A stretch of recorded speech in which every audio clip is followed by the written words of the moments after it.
Assalamualaikum warahmatullahi wabarakatuh. Perkenalkan, nama saya Celsia Zuraika dengan NIM 250801033. Jadi di sini saya akan membawakan sebuah video pembelajaran dengan materi siklus diesel, mekanisme pembakaran kompresi tinggi. Video ini dibuat untuk memenuhi tugas UAS mata kuliah termodinamika dengan dosen pengampu Bapak Dr. Muhammad Sontang Siontang, SSI MSI. Siklus diesel merupakan salah satu siklus termodinamika yang digunakan untuk menggambarkan secara kerja mesin diesel. Berbeda dengan mesin bensin yang menggunakan busi untuk menyalakan bahan bakar, mesin diesel memanfaatkan suhu tinggi akibat kompresi udara sehingga bahan bakar dapat terbakar secara otomatis. Pemahaman mengenai siklus diesel sangat penting karena banyak digunakan, contohnya pada kendaraan berat, kereta api, kapal laut, serta berbagai mesin industri yang membutuhkan efisiensi yang tinggi. Siklus diesel. Siklus diesel adalah siklus termodinamika ideal yang digunakan untuk menggambarkan cara kerja mesin diesel. Karakteristik utamanya menggunakan kompresi udara bertekanan tinggi, tidak menggunakan busi pemantik, pembakaran terjadi secara otomatis akibat temperatur tinggi hasil kompresi, memiliki efisiensi termal yang tinggi. Siklus diesel ditemukan oleh Rudolf Diesel pada tahun 1897. Berbeda dengan mesin bensin yang menggunakan percikan api dan dari busi, mesin diesel memanfaatkan suhu tinggi yang dihasilkan dari proses kompresi udara. Ketika bahan bakar disemprotkan ke dalam ruang bakar, bahan bakar langsung terbakar karena temperatur udara sudah sangat tinggi.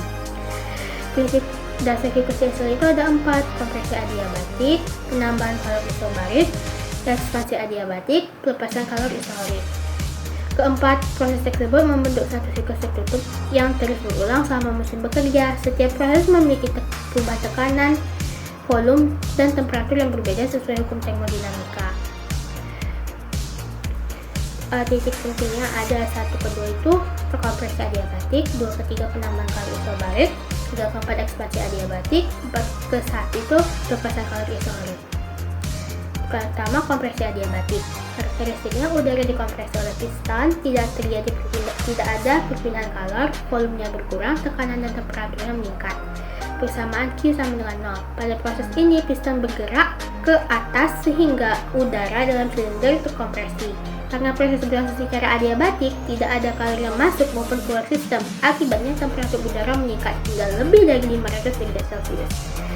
Penambahan kalori isobarik. Karakteristik, bahan bakar diinjeksikan, tekanan dianggap konstan, volumenya meningkat, terjadi pembakaran.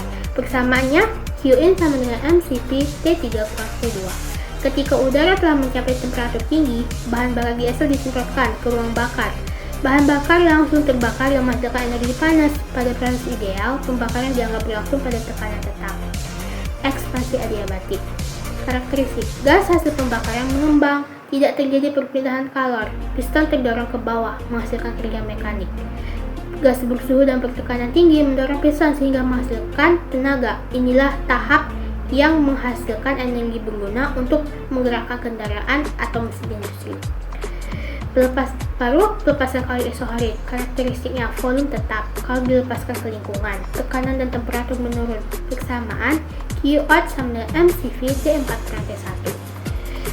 Setelah ekspansi selesai, gas sisa pembakaran melepaskan kalori ke lingkungan. Sistem kemudian kembali ke kondisi awal sehingga siklus dapat berlangsung kembali.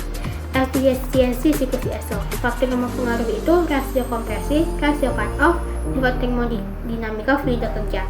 Semakin besar rasio kompresi, semakin tinggi juga efisiensi termo mesin diesel. Oleh karena itu, mesin diesel umumnya akan lebih hemat bahan bakar dibandingkan mesin bensin pada penggunaan beban berat.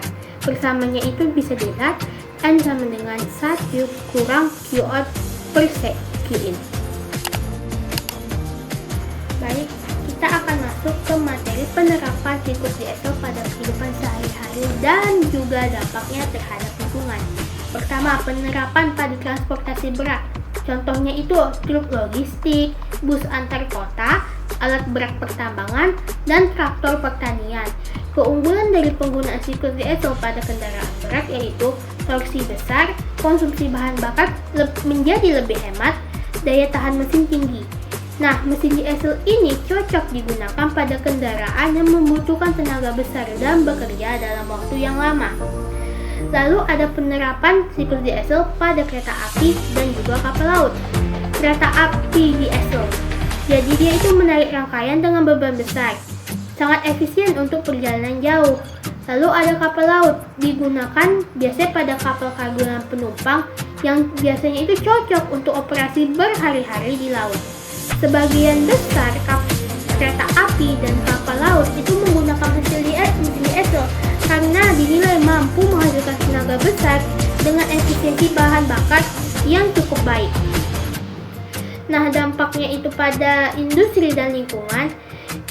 Pertama, manfaatnya mendukung transportasi logistik, menggerakkan sektor industri, dan meningkatkan efisiensi energi.